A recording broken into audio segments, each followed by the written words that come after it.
আপনারা ভালো করে কাজ করেন, ঘুষ খাওয়াটা বন্ধ করেন, দুর্নীতি বন্ধ করেন।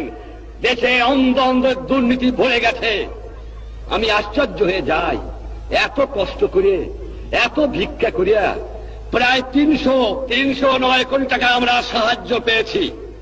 দুনিয়ার থেকে 309 কোটি টাকা সাহায্য, 167 কোটি টাকা আমি লোন করে আনছি, যা দিয়ে বাংলার মানুষকে বাঁচাতে চেষ্টা করেছি।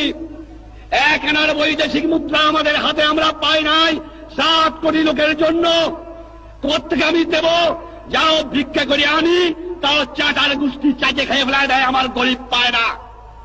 এত চোরের চোর, চোর কোত্থেকে যে পয়দা হয়েছে আমি জানি না। পাকিস্তানের সব নিয়ে গেছে, কিন্তু এই চোরটুক ফিরে গেছে আমার কাছে। এই চোর নিয়ে গেলে আমি বাঁচতাম, কিছু দালাল গেছে, কিন্তু চোর গেলে বাঁচা যাবে। শতকরা 20 জন লোক শিক্ষিত, আমরা শতকরা 20 জন, তার মধ্যে শতকরা 5 জন লোক আমরা বলতে পারি আমরা শিক্ষিত।